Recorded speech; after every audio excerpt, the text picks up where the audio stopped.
Halo Kumaha Damang, saatnya Anda menyimak berita Bandung bersama saya Auriga Agustina. Sejumlah berita menarik akan kami sajikan untuk Anda. Berikut 3 berita utama hari ini. Banjir bandang melanda Kecamatan Sidah Muli, Pangandaran, sejumlah rumah dan fasilitas sekolah rusak. Ribuan buruh berjalan kaki menuju gedung DPRD Kabupaten Bandung Barat untuk berunjuk rasa menolak kenaikan harga BBM. 900 orang relawan menjadi peserta uji klinis tahap 3 vaksin COVID-19 Indovac produksi PT Bio Farma Bandung.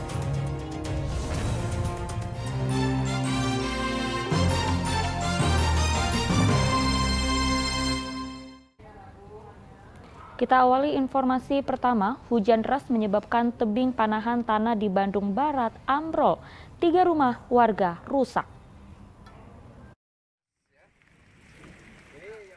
Sebuah tebing penahan tanah setinggi 5 meter di Kampung Sukatani, Kecamatan Lembang, Kabupaten Bandung Barat, ambrol pada Selasa pagi. Hal itu mengakibatkan 3 rumah warga yang berada tepat di atasnya rusak terancam ambruk. Kerusakan terjadi di bagian dapur, kamar mandi, dan ruang tamu. Untuk sementara rumah yang terdampak tidak bisa ditempati, sehingga para pemilik rumah memilih untuk mengungsi ke rumah tetangga maupun kerabat terdekat. Waktu bapak mau masuk juga sudah nggak mau ke dalam, takut karena itu sudah rekat tuh udah rusak semuanya dalamnya juga. Pak, gitu. Ini yang di sini berapa jiwa sih Pak yang terdampak Pak? Yang terdampak itu 3 kakak. 3 kakak. Berapa jiwa Pak? Itu kurang lebih 2, 4, ada 8 jiwa. Sekarang mengungsi Pak? Iya, mengungsi. Hingga saat ini belum ada bantuan dari pemerintah desa maupun kabupaten atas longsornya tebing pembatas tanah. Warga pun diimbau untuk tetap waspada menghadapi cuaca buruk di masa transisi atau peralihan cuaca. Muhammad Abbas melaporkan dari Kabupaten Bandung Barat. Sementara itu, 2 pekerja bangunan di Tasikmalaya tertimbun longsor. 1 orang tewas dan 1 orang selamat. Di tempat inilah, Kecamatan Puspahiang, Kabupaten Tasikmalaya, 2 orang pekerja bangunan proyek minimarket tertimbun tanah longsor. Kedua korban tertimbun saat sedang menggali tanah untuk memasang pondasi bangunan. Diduga longsor disebabkan hujan deras dan tanah yang labil. 1 orang pekerja atas nama Hada tewas dalam posisi telungkup, sementara 1 pekerja bernama Wahyu berhasil diselamatkan. Korban selamat langsung dibawa ke Puskesmas Indihiyang agar mendapatkan perawatan medis. Si korban lagi menggali tanah ya untuk fondasi. Sehubungan kondisi tanahnya labil ya, dan pada waktu itu juga lagi hujan turun, sehingga si korban itu saudara Ada ya, Pak Ada dan Pak Wahyu tertimbun. Ya. Usai olah TKP, polisi menyatakan kecelakaan kerja ini juga disebabkan kelalaian. Pihak pelaksana tidak memperhatikan kesehatan dan keselamatan kerja K3. Eko Setiabudi melaporkan dari Kabupaten Tasikmalaya. Truk bermuatan sawit di Bandung hilang kendali, menabrak rumah mobil minibus serta pengendara motor. 1 orang tewas, 1 orang lainnya terluka. Kecelakaan maut yang disebabkan truk hilang kendali lagi-lagi terjadi. Kali ini di Jalan Raya Banjaran, Pangalengan, Kabupaten Bandung. Kecelakaan bermula saat truk bermuatan minyak sawit melaju dari arah Cimaung menuju Banjaran dengan kecepatan sedang. Diduga sopir lalai dan kurang hati-hati. Truk yang dikemudikannya hilang kendali sehingga berpindah jalur ke sebelah kanan, menabrak rumah warga, mobil minibus yang sedang terparkir, pengendara sepeda motor, dan pengguna jalan. 4 orang penghuni rumah selamat, sedang pengendara sepeda motor tewas akibat luka di bagian kepala. Seorang pejalan kaki pun terluka. Satu mah yang ngasih tahu, lainnya ke sana ke arah jalan, dia mah yang bertiga, saya, bapak sama teman yang satu mah arah dalam arah rumah gitu. Yang satu mah ke kejepit di belakang. Itu udah kelihatan dari atasnya tuh. Udah kelihatan dari atas. Nah, dari atas tuh kayak udah tahu bakal masuk sini gitu. Soalnya udah nabrak orang juga. Korban yang tewas langsung dibawa ke rumah duka oleh pihak keluarga, sementara sang sopir berinisial S dibawa ke kantor polisi untuk diperiksa.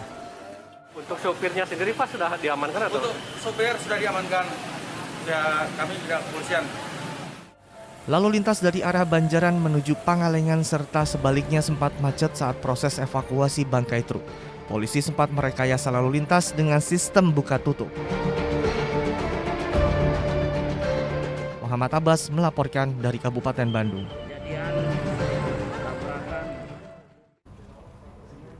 Banjir bandang melanda Kecamatan Sidamuli, Pangandaran. Sejumlah rumah dan fasilitas sekolah rusak.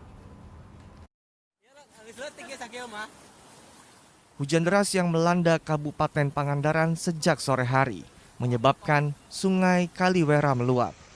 Banjir bandang pun terjadi di Dusun Ciberem, Desa Sidamuli, Kecamatan Sidamuli.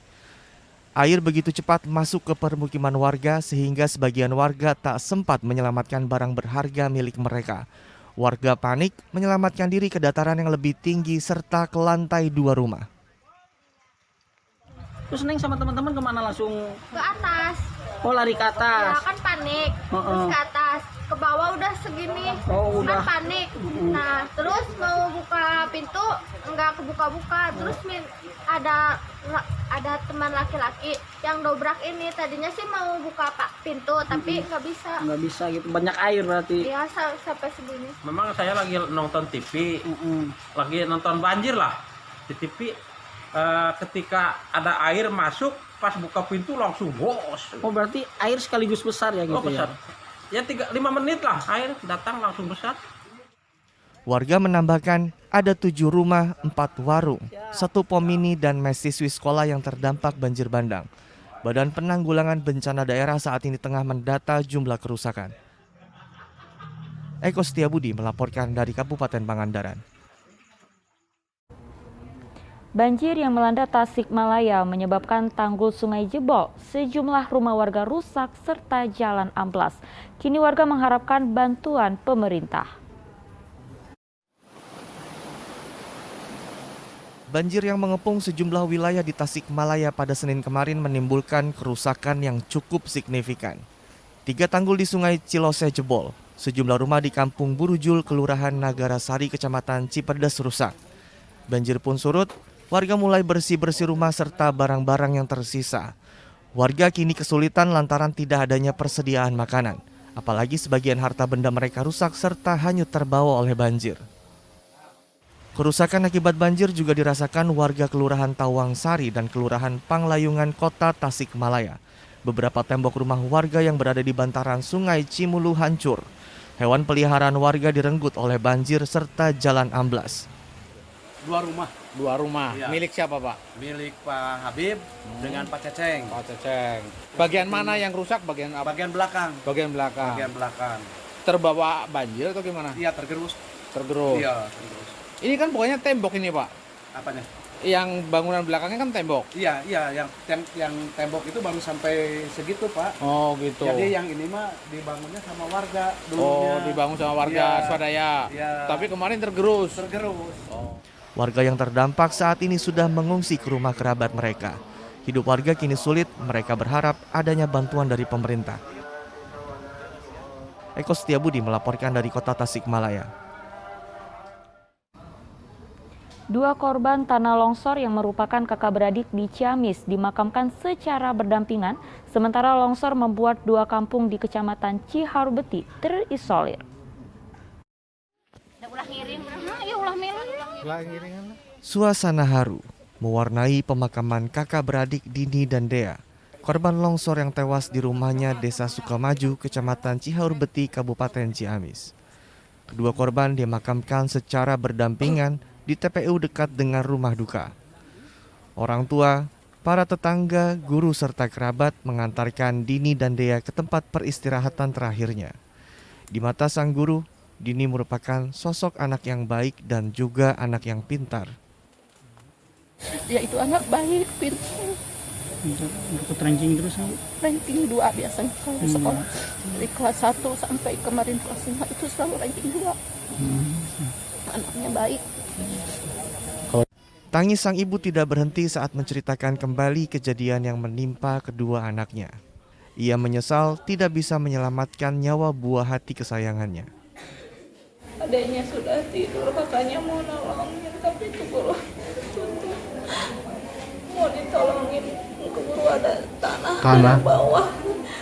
Tuh aku geser tanah dari atas, jadi jauh sama anak udah tertutup sama longsor. Sementara longsor yang melanda Desa Sukamaju, Kecamatan Cihaur-Beti menyebabkan 2 kampung terisolir, Kampung Cikujang Tonggoh dan Kampung Cikujang Girang. Akses jalan untuk sementara tidak dapat dilalui karena tertutup material longsor. Menurut data dari pemerintah, saat ini ada 6 titik lokasi longsor. Akibat curah hujan yang cukup tinggi di wilayah ini, sehingga ada beberapa tebing atau tebing yang longsor, khususnya untuk mengganggu infrastruktur jalan dan irigasi seperti itu. Ada berapa titik Pak yang menimpa jalan? Sementara sekarang dari identifikasi kurang lebih ada 6 titik dari mulai setelah jembatan sampai nanti ke atas. Akses jalan berarti nggak bisa dilewati Pak? Untuk sementara belum dapat diakses di jalan. Pemerintah daerah Ciamis mengerahkan 2 alat berat serta mobil pemadam kebakaran untuk membersihkan material longsor agar akses jalan bisa kembali dilalui oleh warga. Eko Setiabudi melaporkan dari Kabupaten Ciamis. Jasad korban bernama Deden yang terseret ombak saat berusaha menyelamatkan kedua anaknya di Pantai Istiqomah, Pelabuhan Ratu, ditemukan dalam kondisi meninggal dunia.